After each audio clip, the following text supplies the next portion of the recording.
Coming up next at 5. Right here on WJZ. An all clear here at Walter Reed after a scare about an active shooter. I'm Mike Helgren with the details next. One inmate dead, 3 others injured after they're hit while working along I-70 in Frederick County. I'm Devin Bartolotta with the investigation coming up. Digging out to prevent disaster, I'm Kimberly Eaton, where crews are working to keep 26th Street from collapsing after it started to sink yesterday. That's next on WJZ. Live from Television Hill, this is WJZ Breaking News. A scare at Walter Reed Medical Center. Reports of an active shooter inside the Bethesda Hospital draws a massive police response. Hello, everybody. I'm Mary Bubala. And I'm Rick Ritter. The all clear has been given, and police say there is no evidence of an active shooter. And the Pentagon says the scare was actually a drill that sent people scrambling for cover. WJZ investigator Mike Helgren is live on the scene with the breaking details and the tense moments for people inside the hospital. Mike.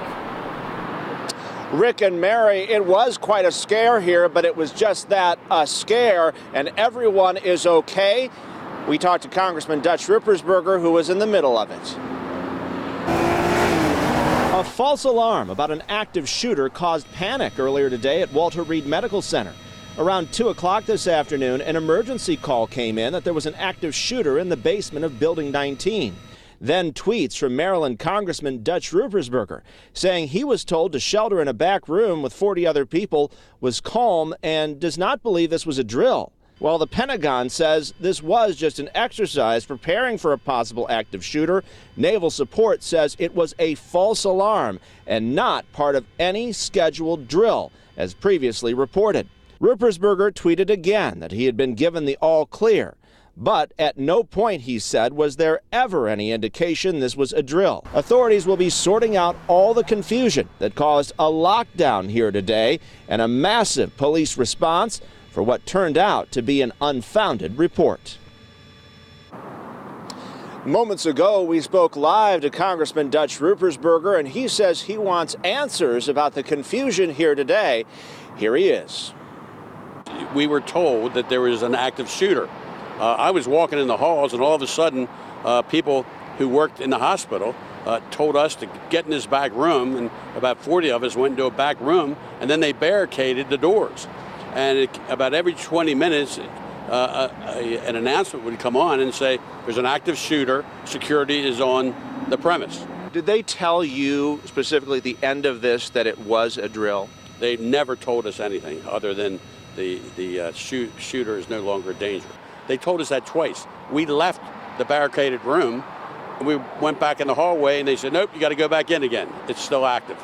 So they did that twice, and we had to go back in the room. And then after we were there the second time, they then, about maybe 20 minutes later, they told us that the situation was over with and we could go.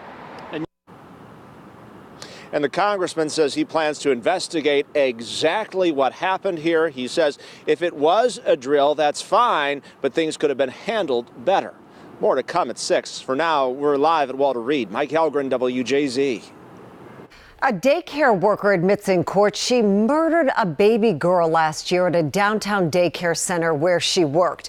24-year-old Leah Walden was sentenced to 70 years in prison. She admitted to slapping the 8-month-old, pinning her down in a crib and suffocating her. Surveillance cameras captured the crime in May of 2017 inside Rocketeers Learning Center. Walden will be eligible for parole when she's 59. The daycare center closed after that murder. And new at 5, a 3-year-old is recovering tonight after being grazed by a bullet. It happened just before 1 along the 600 block of North Elwood Avenue. When officers arrived on scene, they found a 38-year-old man suffering from a gunshot wound to his leg and a little boy who was hit in the arm. Both victims were taken to the hospital. They are expected to recover. Anybody with information on the shooting is asked to call police right away. And right now, police in Frederick County are trying to piece together a massive crash scene near Myersville, where 1 inmate was killed and 3 others were hurt. WJZ is live in Frederick. Devin Bartolotta explains how the state's move-over law should have come into play before the accident. Devin.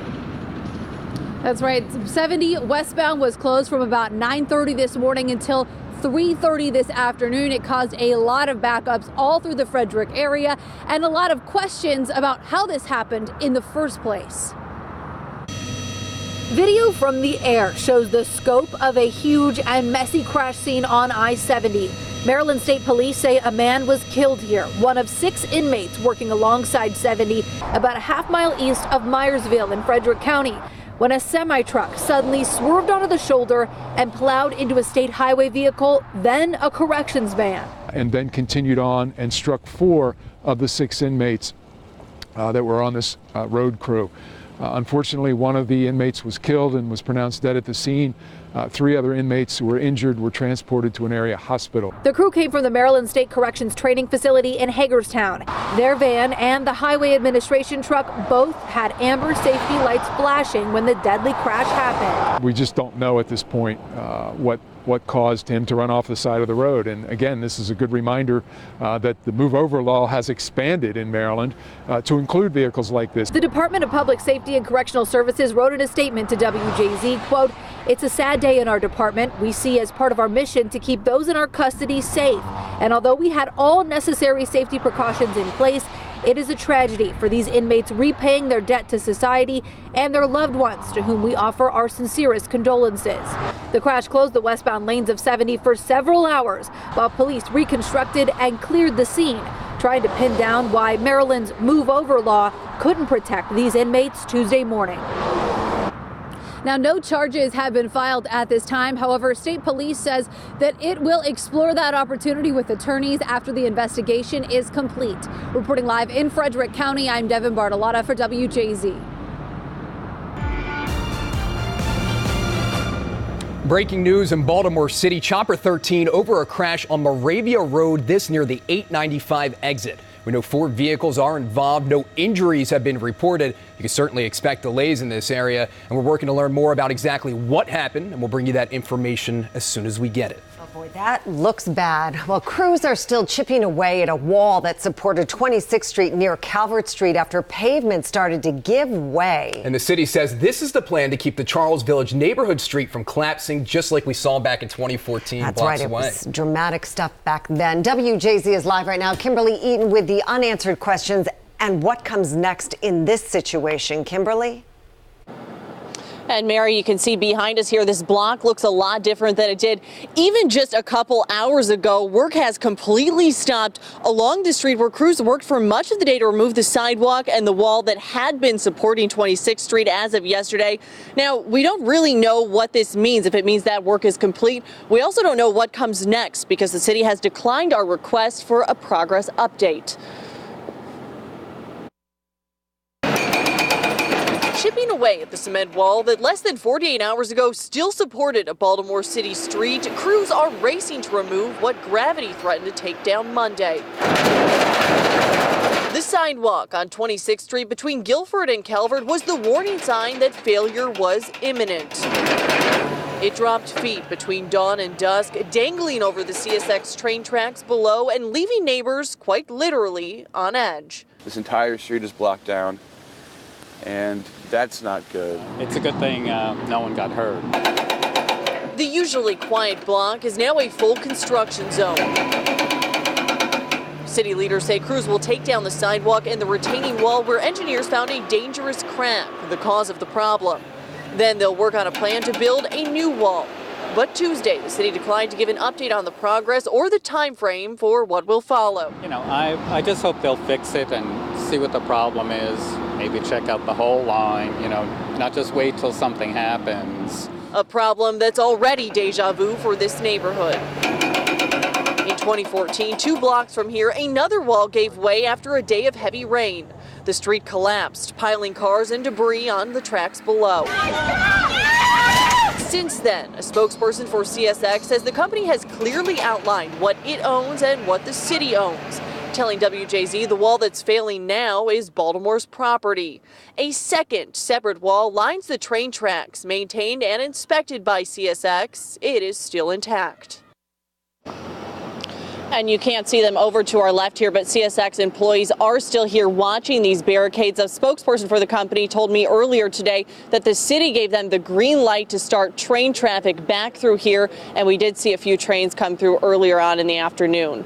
For now, reporting live, I'm Kimberly Eaton for WJZ. Well, the sun did make a comeback, barely. Just barely. After a gray and rainy start to the work week. Yeah, along with that sunshine came some blustery conditions. And taking a live look outside, the winds are certainly going to pick up even more tomorrow, and there will even be a wind advisory in effect. I feel like I'm just getting used to it being dark this early still. I know, it's still hard to get used to. It's just not 10 minutes before 5. It's, not so great. It's winter. It'll continue to get darker until we get to December 21st. Then the days will get longer. Yes, that's so you got another good. 3 weeks or so. All right, well, 4 weeks. Right now, we're looking at winds of 18, 19, 15, 17 miles an hour. These are sustained. Some gusts, 25, 35 in some locations. And it's going to get even stronger tomorrow. We do expect to see winds maybe gusting to 40 miles an hour. In the mountain areas, maybe even a little more than that. Some of the high peaks could see winds up to 45 miles an hour. So we have gale warnings in the bay tomorrow. Wind advisory from about 9 in the morning to late afternoon, 4 o'clock or so, just before the sun sets. For the entire region, you can see it's all being caused by deep low pressure that came through yesterday off the East Coast. It really got strong and energized, dragging colder air and drier conditions down from Canada.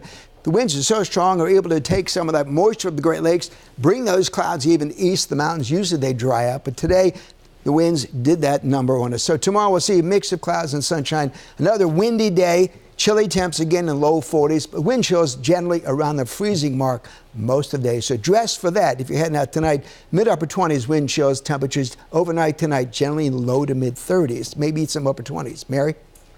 Thank you. Remember to download WJZ's weather app to keep track of our changing weather. Get hourly, daily, and extended forecasts plus severe weather warnings. Just search WJZ weather and get our app. Well, a massive fire that consumed a Baltimore County home on Thanksgiving has now been ruled accidental. Take a look. This was the scene along the 10,000 block of Greenspring Avenue. Investigators say the fire started when sparks from the fireplace and chimney ignited the roof. Now, the family was home at the time, but a child playing outside saw the flames, and fortunately, everyone made it out safely. Now, just hours after that initial fire, the flames sparked again in another part of the home. Investigators say they'll never know why that happened because the damage is so extensive. Well, a scary situation in College Park. 3 more students have now tested positive for adenovirus. This at the University of Maryland. They tested positive over Thanksgiving break, but none of them have been hospitalized. Now, the news comes 1 week after freshman Olivia Paragol of Howard County died from complications from the virus. The illness raises new concerns about mold problems in the school dorms. Olivia's parents spoke to CBS this morning. There should have been greater disclosure and transparency about the existence of the mold. It was just kind of brushed off. Oh, we're going to clean it. Olivia was treated at Johns Hopkins Hospital. Her parents say doctors told them if they knew she had adenovirus, they would have given her a different treatment, something her parents believe could have saved Olivia's life. Now, university officials say there is no link between the mold and adenovirus. They also note that the students who contracted it were living on and off campus. Well, jury duty is about to get a little easier for anybody called up to serve in Baltimore City. There's a new quiet room for jurors inside the Mitchell Courthouse. I've been in there. You know a little something about this, huh? A little bit about it. It's more than twice the square footage of the previous quiet room. It features more outlets so everyone can charge their phones and connect to Wi-Fi. One wall also features that beautiful mural that illustrates Baltimore's history. And this room is a relief for many jurors because the other 3 waiting rooms play the same movie, as you know, over and over and over again. The quiet room promises a library-like atmosphere. I mean, it does. It's nice that they're doing this, but it's not going to make it any more exciting. That's for sure. But see, that room, when I first walked into jury duty, I was cramped in that room, and there were 300 of us or whatever in that room. And then I realized I need to go. They made an announcement. A quiet room's now upstairs, so that big room's upstairs. Actually, it really made the day a little easier. Go by a little quicker? Yes, you weren't so cramped, and you could plug in your phone, because that's what you do. You watch movies or Usually read. You get there and you're like, I'm not going to look at my watch. I'm not going to look at my watch. I know. You look at your watch, you're like, all right, here we go. I know. 10 o'clock. I think I was 7 hours, and then you can go home. It's all part of our civic duty, though, right? Gotta do what you gotta do. We'll still head on WJZ News at 5. Out on bail, 4 Maryland high school students accused of rape face a judge. The disturbing new details revealed by prosecutors. The 895 construction project is getting underway. I'm Pat Warren, coming up on WJZ. It's a 2-year project, and it's time to plan your way around it. Hockey meets soccer at Baltimore's 2 ice rinks. I'm Mike Shue. Why this Canadian import is growing in popularity, next. And we've been talking about it. Expect a windy day tomorrow. Don't miss the updated forecast with Bob. Straight ahead. 4 Montgomery County high school football players accused of sexually assaulting their own teammates are out on bail tonight. The alleged hazing incident has rocked all of Damascus High School, and prosecutors are now painting a grim picture of what allegedly took place.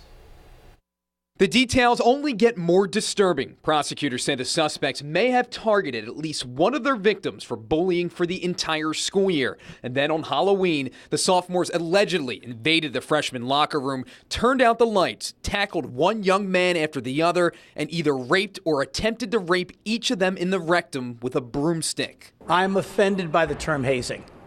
It's not hazing. These are crimes. The 4 Damascus High School students are charged as adults and were held separately at adult detention facilities since their arrest last Wednesday. He is not a danger to the community, nor is he a risk of flight. And in that circumstance, in adult court, someone should be afforded bond. Just before Monday's court hearing was scheduled to get underway, someone hung broomsticks around Damascus High. Police are trying to figure out who might have done that and whether they intended to intimidate. On Monday, a judge decided the teens weren't flight risks and thought staying in their parents' homes with supervision would not threaten the community. Now, the judge ordered the teens not to contact each other or the victims and to stay away from the school. One of the defense lawyers has filed to move the case back down to juvenile court.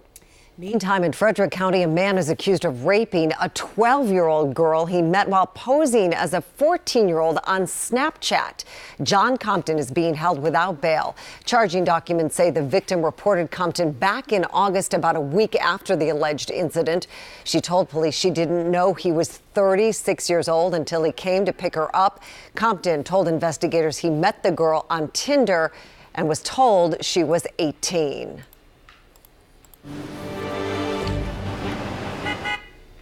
Well, our chopper showed you some footage of this crash earlier. It's still there right now, eastbound Moravia Road on the southbound ramp to 895, causing congestion in both directions. Now, as far as the Beltway goes, we have an accident on the outer loop past Harford Road, blocking the left lane and the left shoulder. That's followed by a crash White Marsh Boulevard at 95. So take Route 40 or even Bel Air Road would be a better option.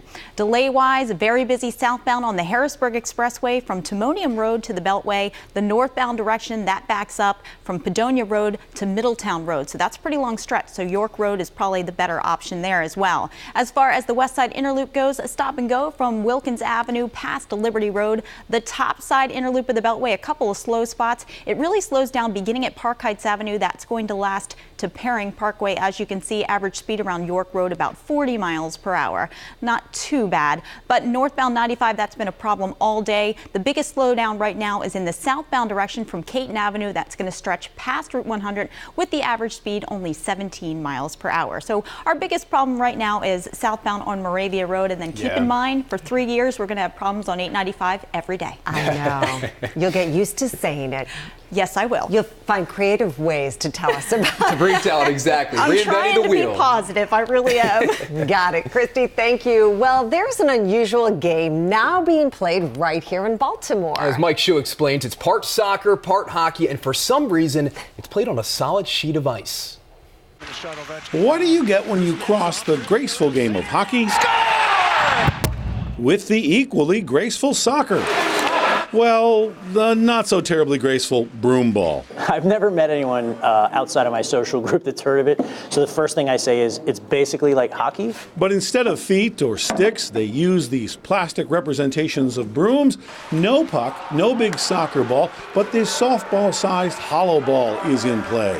There is a lot of sliding around, part skill, part survival, and when you least expect it, this. The game is Canadian, don't you know? It's about 100 years old, has been played on frozen fields, but everyone prefers it on ice. A league formed here 2 decades ago after a contract to rent the ice for hockey evaporated. So we filled it with playing broom ball, and it just took off from there. We've had over 100 teams playing during the course of one season. Personally, as a former hockey player, I'll keep my skates. But at times, it's almost like ballet where you keep score. In other words, a game for people who can't skate. I just may be missing the point. Broomball is really just a thing to do before you go have fun. People come out here and play, and then they'll go to the local bar right down on the corner and hang out afterwards. And like I mentioned, a bunch of us, we travel together and play the sport. We've gone all the way out to Minnesota. It's a fun game for folks that want to do something different but don't want to get out there with ice skates. You can find the game at both city ice rinks. Yes, high five. For WJZ, I'm Mike Shue. I definitely would wear pads, though. I think I would be slipping everywhere. We saw that is so impressive. No skates, and they're moving around like that. They must be special shoes, something. It looked like Nike gym shoes. I know. What'd you say, Bob? Saki? That was your name for it? Little soccer, little hockey? That's fine. Saki, that's why they go to the bar. Let's take a look at conditions right after this. We've got some wind tonight and again tomorrow. All right, a live look outside. It's actually a beautiful night out there. Without the wind, it'd be just perfect. And the cold temperatures. It's the no wind big deal, takes... Bob. If you could take care of that, we'll be good, all right? I can't take care of it. I do have a word with the man upstairs, or the woman upstairs, but sometimes the line is busy. There you go. Isn't there a song, God is a woman? Mike checked in with a 14-mile-an-hour wind out of the northwest, bringing the wind chills down around the freezing mark. Mike has 39 degrees. He had a little sun before it went down this afternoon, this evening. About 10:05, unfortunately. Around the region, Annapolis warmer at 41 degrees by the bay there, 37 officially BW Marshall, only 21 Oakland. It's been cold out there. They've had some snow shower activity. Some of the higher mountains out western Maryland have seen about an inch or so. They could see another inch or two tonight. Just west of Frostburg, that's where you might see the flurries. Cumberland at 32 degrees, 34, so the cold air is moving in. 32, the last report out of Westminster. They obviously have some clear skies because the temperatures have been held at the same level with all these clouds. When the skies clear tonight, that's when temperatures will begin to drop. All the winds keep things a little bit stirred up. That means the temperatures can't go too cold tonight. 39 Ocean City and 41 out of Patuxent. And right now, the wind's 10 miles an hour in Ocean City, 18 now, 15, 14. So we do have wind chills. Basically, the upper 20s to low 30s are on the region. And the wind advisory tomorrow from the morning to the afternoon for the entire region except extreme southern areas. So we'll have winds tomorrow, maybe gusting as high as 35, 40 miles an hour at times before it begins to calm down. Snow this afternoon, New York State, portions of New England still getting some cold air and some snow showers. Not too heavy, but some of them in West Virginia mountain areas. Portions of Ohio, not too far from Cleveland and Pittsburgh. Garrett County will probably see some shortly as that's kind of moving in that general direction. Tonight, later on, we'll see clear skies, it looks like, and then some clouds kind of drift through the region. During the day tomorrow, sort of like today, some sun and then some clouds. Then it begins to clear up again. On Thursday, sunshine and then another batch of clouds moving in. As warmer air begins to move in, we're going to see maybe a few sprinkles or a shower or two by Friday. And then over the weekend, another warm front, just like we saw this past weekend, another batch of rain moving in, and that'll be here Saturday night into early Sunday before it clears out. On the bay, look out for a gale warning, gusts up to 45 knots out there. Really rough. The bay temp is around 47. Tonight then, patchy clouds, windy conditions again, a low around 30 with the winds. Tomorrow, windy, chilly, 43, but the winds making it feel more like freezing most of the day. So that's what you should dress for, 32 degrees, okay? Gloves, hats, winter jackets. Bundle up, for sure. All that. Thanks, Bob. Still ahead on WJZ News at 5. The battle at the border continues. How President Trump is defending the use of tear gas on migrants trying to cross into the country. Plus, good news for salad lovers. How to spot romaine lettuce that health officials say is safe to eat. We talk about quarterbacks in a passing league, but have you noticed? What the Ravens do best now is run the ball. I'm Mark Viviano. I'll check in with a couple of key players in the Ravens' ground and pound rush attack. That's coming up. But first, here's today's report from Wall Street. We'll be right back. Live from Television Hill, this is WJZ News at 5:30. A major traffic headache begins. Construction crews are now in the process of changing traffic patterns and shutting down lanes on 895. Thanks for staying with WJZ. I'm Rick Ritter. I'm Mary Bubala. This is all happening on the north side of the Baltimore Harbor Tunnel. Christy has been talking about it. It is part of a $189 million project to replace a decades-old bridge. And as Pat Warren reports, drivers are warned there is going to be a lot of congestion. For lots of drivers who face long daily commutes, the wheels are now in motion to add on more time to some. You're looking at a span of 895. The bridge needs to be replaced, and there's a level of dread associated with this project. This video from the Maryland Transportation Department shows what's involved. This is big. When I first came to the MDTA, this was the project that everybody warned me about. The $189 million project crosses a lot of real estate. This portion is the elevated structure or bridge that crosses 23 railroad tracks, I-95 entrance and exit ramps, and 3 Baltimore City streets. The northbound lanes of 895 are closing with two-way traffic in the southbound lanes. In the spring of 2020, southbound lanes close with two-way traffic northbound. The estimated completion date for the project is the spring of 2021. The Transportation Authority says it cannot overemphasize the impact on traffic. One accident could stop everything cold. That's absolutely true, and that's why I want to urge anyone that thinks about using 895 during this project. This is the time to be especially careful. The Transportation Secretary is not mincing words. It is my strong recommendation for your own benefit, find an alternate route. Those alternatives are 695 and I-95, and even there you're likely to notice heavy traffic as drivers make their way around. This Phase 1 year-long traffic pattern should be in place in the next couple of weeks. I'm Pat Warren reporting for WJZ. Well, the Taliban is claiming responsibility for the death of 3 American service members in Afghanistan. 3 other service members and a contractor were wounded when an improvised explosive device went off near Ghazni. Now, the Taliban has had an increasing presence around that area in recent weeks. Some 15 American forces are currently serving in Afghanistan. This was the deadliest attack there this year.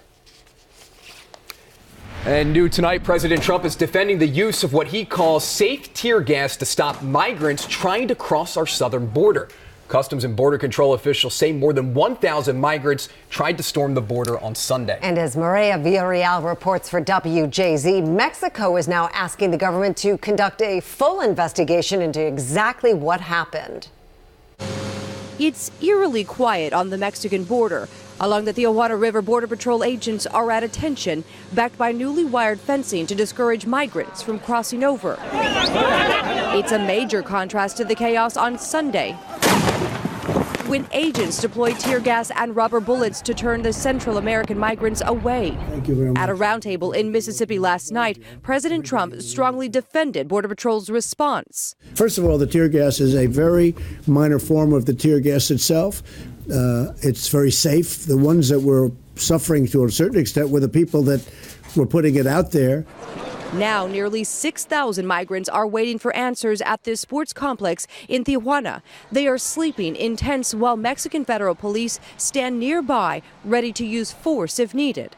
The Mexican government was not ready for a group this size. In just 2 weeks, you can see thousands of people have grouped in here. They continue to come day by day. This is where they eat, sleep, shower, and even go to the bathroom. Karina Gutierrez is a mother of 3 from Honduras. She arrived here with the caravan 16 days ago and says the shelter's conditions are terrible. They have no water to drink. We have no food, she says. The bathrooms are overflowing and contaminated.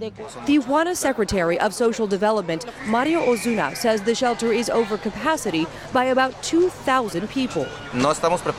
We are not prepared to take in more people, he says. There isn't a city in the world who could be prepared.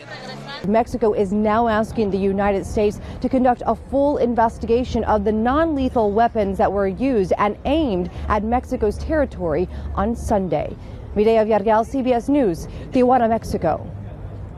Another major success for NASA's Mars rover. The solar panels on the InSight spacecraft opened without a hitch, and it can now recharge its batteries. Phew, they're saying. This newly released Mars photo gives InSight's clearest view yet. InSight entered the Martian atmosphere yesterday afternoon at more than 12,000 miles per hour and heating to some 2,700 degrees. In the coming days, scientists will use InSight's cameras to find the best locations to place the spacecraft's main tools. InSight is going to give us visibility into asteroid impacts on Mars. So we'll know when it's safe to go to Mars and where on Mars our astronauts should go to be safe. Well, NASA is just one player in this new space race. SpaceX is among a number of companies hoping to launch manned missions to Mars. Founder Elon Musk wants to send humans to the red planet by sometime in 2030. NASA says anybody going to Mars would have to live there for 2 years, the time it takes for planets to align to return. Facebook is facing some tough questions from international politicians at a hearing on disinformation and fake news. Tina Kraus reports for WJZ. I'd like to call to order this. Facebook came under fire in London as lawmakers from 9 countries blasted the CEO for not showing up. Who gave Mr. Zuckerberg the advice to ignore this committee? Politicians left an empty chair for Mark Zuckerberg as the tech giant's vice president of public policy took the heat. Is there a feeling amongst Facebook and the staff that trust in Facebook has plummeted? Absolutely. It's a major concern, a major topic of conversation. The committee demanded answers from Facebook on data privacy, security, and safety, and accused the Facebook executive of dodging questions. Yes. And can I ask you, you've been here for almost exactly 90 minutes. How many times have you said, "Let me write to you on that"? British lawmakers began investigating Facebook after UK political consulting firm Cambridge Analytica used personal information from tens of millions of users to influence political campaigns. Concerns over Facebook's possible interference in the 2016 Brexit vote and US elections are among topics being investigated. You've got nothing to hide. In terms of what we did know, The Facebook VP acknowledged the company is partly to blame in how it handled various scandals. Lawmakers said the social media giant cannot be trusted to police itself. Tina Kraus, CBS News, London. The United Auto Workers Union is vowing to fight back against the closure of 5 GM plants, including the one in White Marsh. Before any of the plants can close, GM must reach a deal with the union. Closing the plants could mean laying off up to 14,000 employees. Chairman and CEO Mary Barra is defending the cuts, saying the move gives the automaker flexibility to invest in the future. Lawmakers in the White House are pledging to pressure GM to repurpose the plants to keep them open and give workers a chance to fill other openings. All right, here we go. Some good news for salad lovers. The FDA says it's okay to eat some romaine lettuce, but you need to be aware of where that lettuce is coming from. 42 people in 12 states, including Maryland, were infected with E. coli after eating contaminated romaine. Now, the FDA says that lettuce has been linked to California. Romaine harvests there have ended for the year, and to help you identify potentially contaminated lettuce, producers are going to start labeling the source of the greens along with a harvest date. Well, the creator of SpongeBob SquarePants has died after a battle with ALS. Steven Hillenburg was a marine biology teacher turned cartoonist and animator. SpongeBob has been seen on TV for 12 seasons and was Nickelodeon's first original Saturday morning cartoon. Hillenburg revealed he had been diagnosed with ALS in March. He was 57 years old. Well, you know it, all eyes will definitely be on the Ravens quarterback situation when they play Atlanta on Sunday. However, sports director Mark Viviano explains it's the Ravens' running game that may hold the key to success against the Falcons. While getting a glimpse of their future with rookie quarterback Lamar Jackson, the Ravens at the same time have turned back the clock. What's old is new again. The Ravens have rediscovered running the football. With Jackson at QB and fellow rookie Gus Edwards at running back, the Ravens have rushed for more than 500 yards in winning their last 2 games. It's unheard of in a league built for wide-open passing attacks, but the Ravens have the young speed, fresh, powerful legs, and an offensive line that embraces the ground game and clears the way for the run. I feel like they love running the ball. They're very accountable about that. They want to run the ball.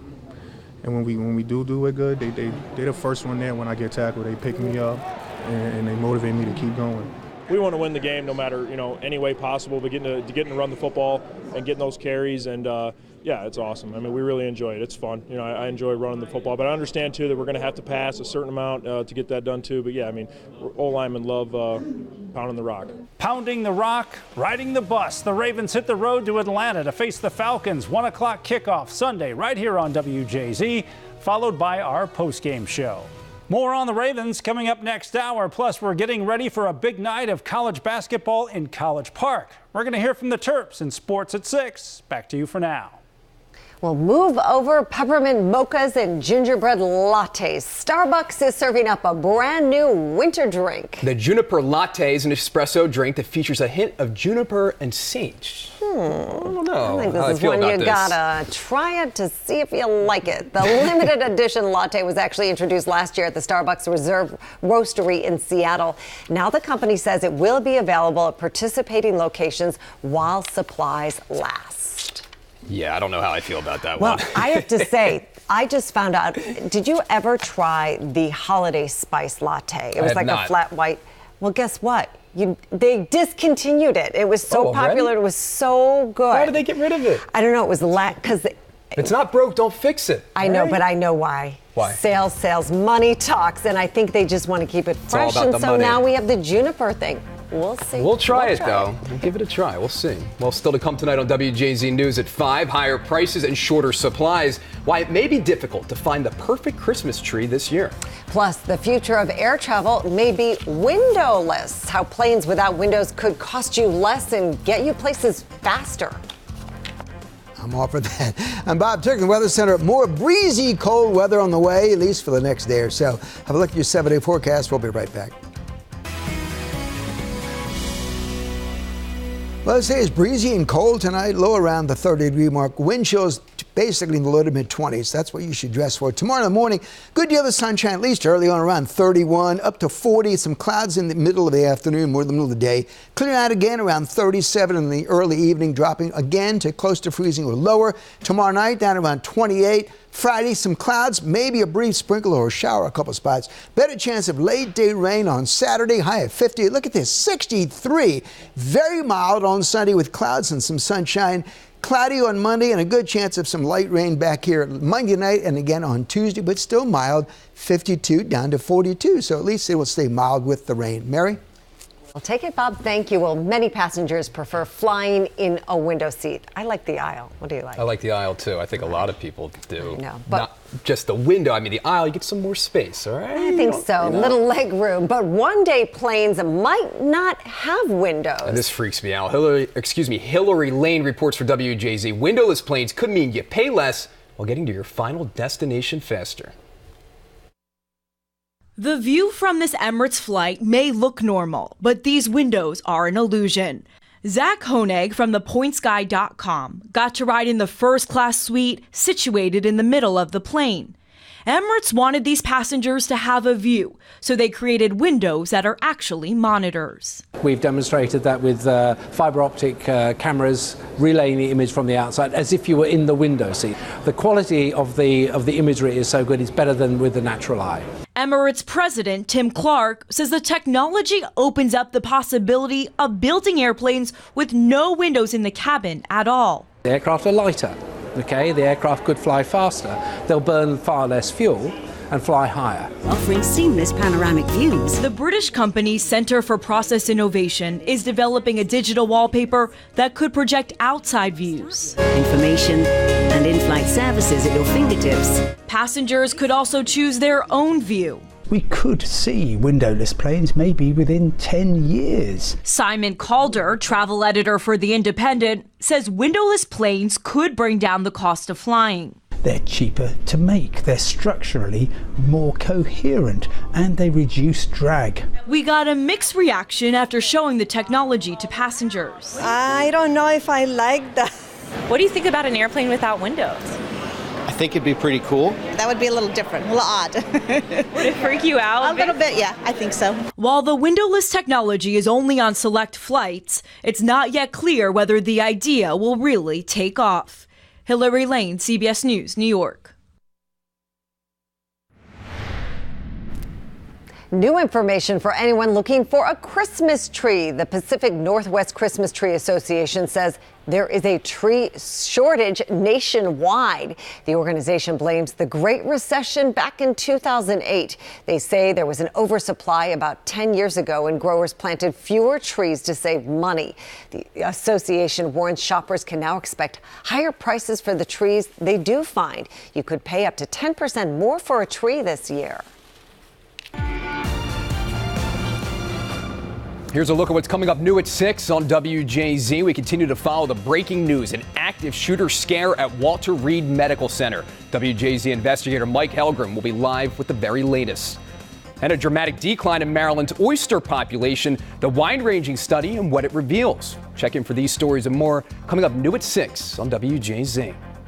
This is the best story of the day. Strangers nearly 1,000 miles away helped one lost dog find his way home.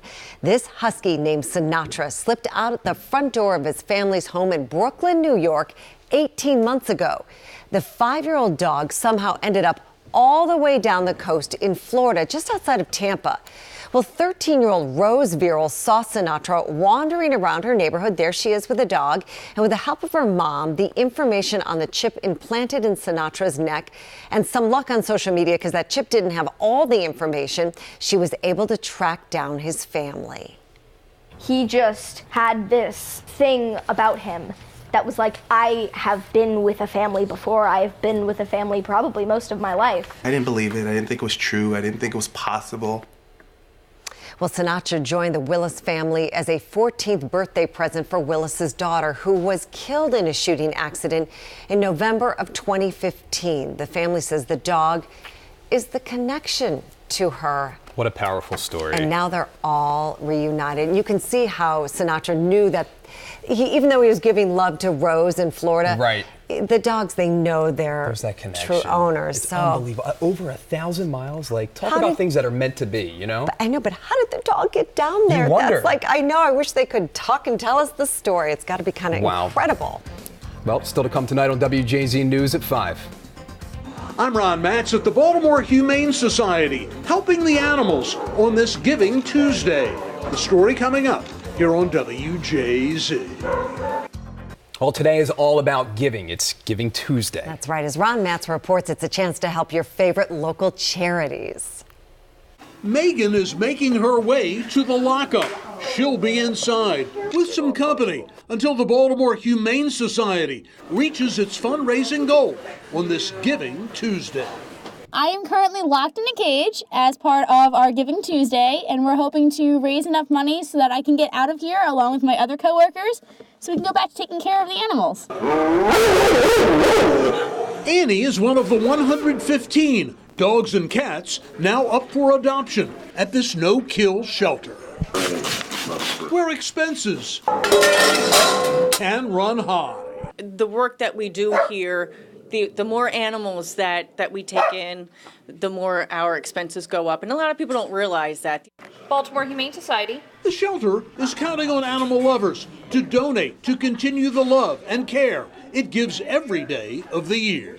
Any donations people can give is greatly appreciated. Like I said, we give no money from the ASPCA or the government, so we solely rely on people giving us donations and helping us with our mission. The goal here on this Giving Tuesday is to raise at least $15,000. Please go to our website, bemorehumane.org, or text WAG to 50155. What, baby? A great way to help homeless pets who can't speak for themselves. Ron Matz reporting for WJZ. Crossing my fingers that Megan's out of that. Come on, I have my phone, so we're going to have to give to Baltimore Humane Society $15,000 to get her out. They're creative, and love it. Good idea. Love it. Well, still ahead on WJZ News, Denise and Vicar in the Cube getting ready for the news at 6, and they're following today's top stories. Including the latest on the false alarm at Walter Reed Medical Center after reports of an active shooter.